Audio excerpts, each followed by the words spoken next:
Welcome students. आज हमने आपके first flight book class 10th के लिए जो पोएम नंबर 3 है उसका शानदार वन शॉट वीडियो प्रिपेयर किया है। जी हाँ, जो आपके tiger in the zoo first flight की पोएम है जिसके पोइट लेस्ली नॉरिस हैं।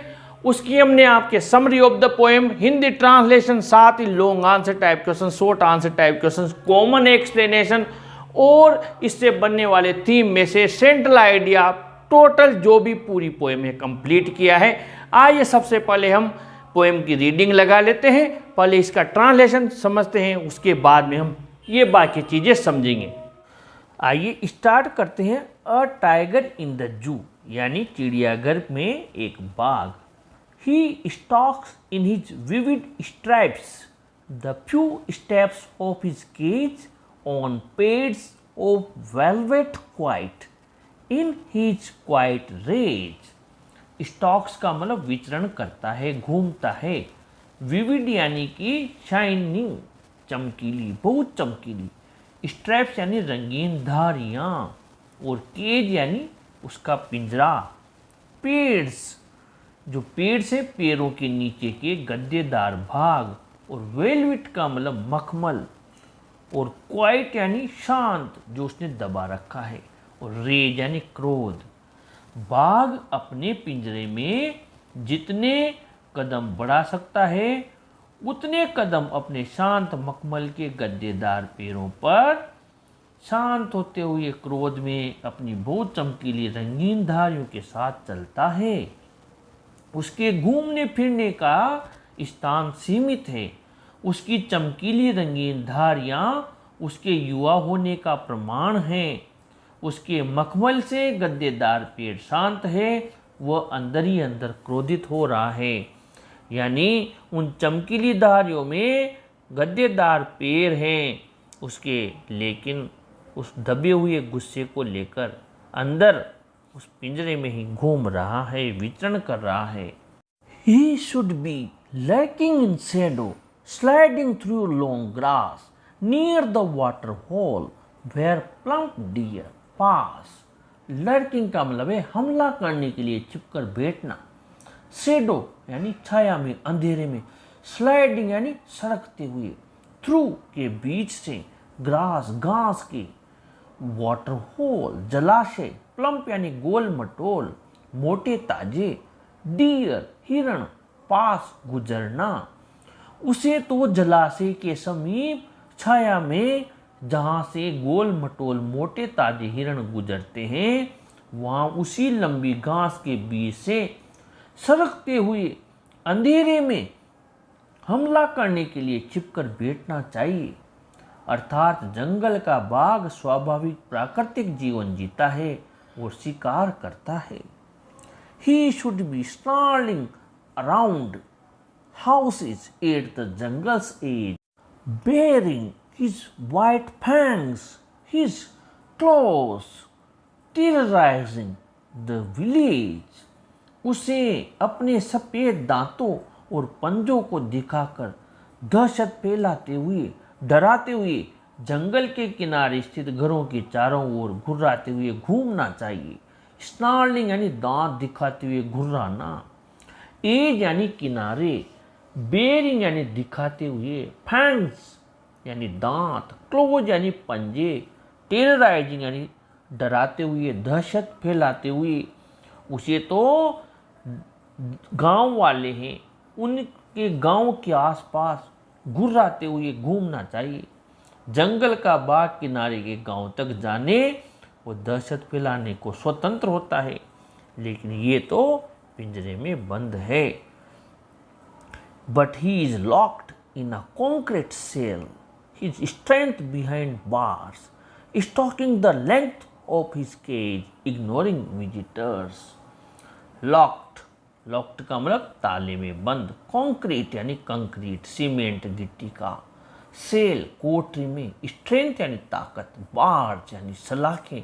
इग्नोरिंग उपेक्षा कर रहा है। विजिटर्स जो आगंतुक उसे देखना आ रहे हैं, किंतु वह कंक्रीट की कोठरी में ताले में बंद है। उसकी ताकत सलाखों के पीछे चली गई है। वह अपने पिंजरे की लंबाई तक घूमता रहता है और जो आगंतुक के जो आने वाले हैं उन्हें इग्नोर करता है, यानी अवॉइड करता है, उन पर ध्यान नहीं देता है। अर्थात चिड़ियाघर का बाघ कितना दीनहीन दशा में होता है, कितनी बुरी दशा में होता है।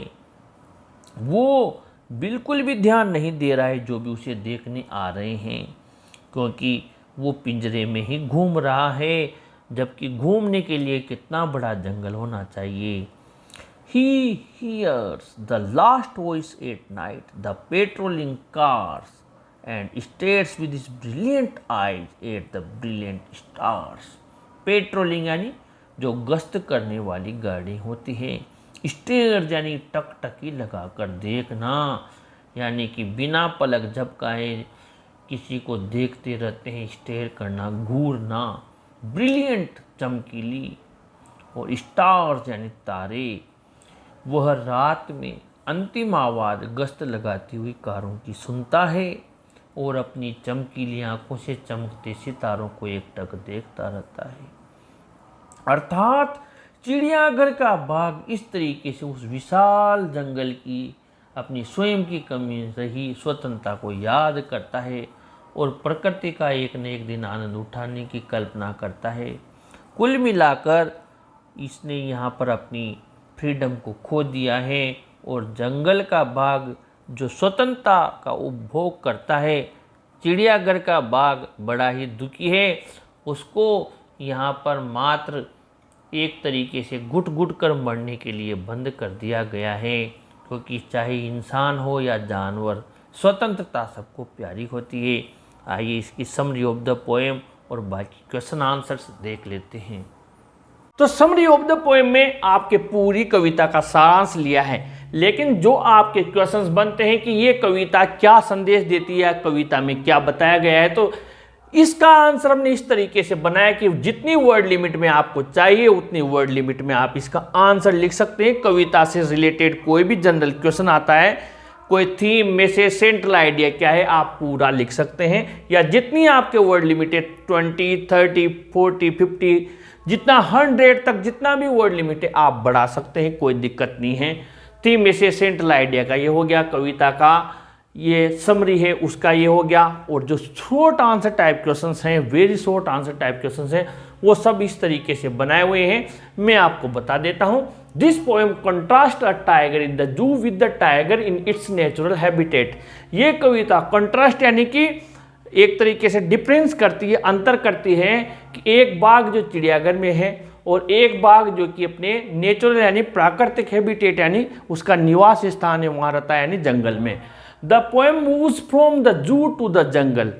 ये कविता चिड़ियाघर से जंगल की तरफ जाती है, and back again to the zoo, और जंगल से वापस चिड़ियाघर की तरफ लेकर आती है। The poet describes the pitiable condition of the tiger which is locked behind the bars. बहुत अच्छी बात है। द पोइट कवि डिस्क्राइब्स वर्णन करता है, पिटेबल कंडीशन बड़ी ही दयनीय दशा है उस बाघ की जो कि सलाखों के पीछे लॉक्ड यानी बंद कर दिया है। He is sad and restless because he has lost his freedom. वो बेचैन है, दुखी है क्योंकि उसकी फ्रीडम चली गई है। क्वेश्चन बनता है कवि क्या वर्णन करता है, ये हो गया। बाघ दुखी क्यों है, किस कंडीशन में, ये हो गया। उसकी ऐसी दशा क्यों है, क्योंकि उसने उसकी फ्रीडम खो दी है। हर क्वेश्चन का आंसर है he should be in the jungle instead of in the जू। चिड़ियाघर का बाघ जो दुखी हो कहाँ होना चाहिए, वेयर शुड ही बी, वो कहाँ होना चाहिए, तो वो जंगल में होना चाहिए चिड़ियाघर के बजाय। The poets wants to convey a message. कवि हमें क्या संदेश देना चाहता है, उसका आंसर कवि हमें संदेश देना चाहता है that freedom is dear to everyone. स्वतंत्रता हर किसी को प्यारी होती है, वेदर दे आर ह्यूमंस और एनिमल्स, चाहे वो इंसान हो या जानवर हो। फ्री सब रहना चाहते हैं, अंदर जेल में बंद होकर कोई नहीं रहना चाहता। The tiger thinks about his days of freedom. अब जो केज्ड टाइगर है उसका वर्णन किया है कि what is he thinking about, वो क्या सोच रहा है। इन द जू, चिड़ियाघर में वो क्या सोच रहा है, या इन हिज केज, उसके पिंजरे में बैठकर क्या सोच रहा है, उसका भी आंसर है वो विचार कर रहा है उसके स्वतंत्रता के दिनों के बारे में। Now his strength is kept behind the bars, लेकिन अभी तो उसकी जो ताकत है वो सब उन सलाखों के पीछे चली गई है। He laments over his present condition, अभी की वर्तमान दशा पर वो विलाप करता है, रोता है। A free tiger snarls around the houses at night which are situated at the edge of the jungle. एक स्वतंत्रता है जो बाघ होता है, भटकता है, चलता है, घूमता है उन मकानों पर के आसपास जो रात में जो सिचुएटेड स्थित होते हैं, ये यानी किनारे ऑफ द जंगल, जंगल के। He shows his white teeth and strong claws to terrorize the people. वो दिखाता है उसके सफ़ेद दांतों को और मजबूत पंजों को गांव वालों के अलावा जो गांव के विलेज के जो लोग हैं उनको टेरराइज, डराने के लिए। But the tiger in the जू is helpless despite his great strength, लेकिन चिड़ियाघर का बाघ हेल्पलेस, असहाय है इतनी ताकत के बावजूद, क्योंकि उसको चिड़ियाघर में पिंजरे में बंद कर दिया गया है। ये इसका पूरा हमने समरी ऑफ द पोएम बनाया। एक्सप्लेनेशन में आप जितनी वर्ड लिमिट है लिख सकते हैं। रेफरेंस में दी lines have been taken from the poem a tiger in the zoo, और कॉन्टेक्स्ट में रेफरेंस में पोएम का नाम और composed by the poet Leslie Norris लिख सकते हैं। कॉन्टेक्स्ट में आप चाहें तो यहाँ से लेकर और यहाँ तक 2-4 लाइन बार्स तक यहाँ तक लिख सकते हैं, बाकी बच्चा जो एक्सप्लेनेशन में लिख सकते हैं। और समरी ऑफ द पोएम हो गया। लॉन्ग आंसर टाइप क्वेश्चन में जितना भी आए कॉमन बनाया हुआ है, लॉन्ग आंसर में पूरा चल जाएगा। इससे रिलेटेड कोई भी क्वेश्चन आए तो इस वीडियो को मुझे पूरा विश्वास है आपको बहुत अच्छा लगेगा, आपको बहुत फ़ायदा होगा इस चीज़ का। ज़रूर लाइक शेयर करें और अपने चैनल को भी ज़रूर सब्सक्राइब करें स्टूडेंट्स। Thank you.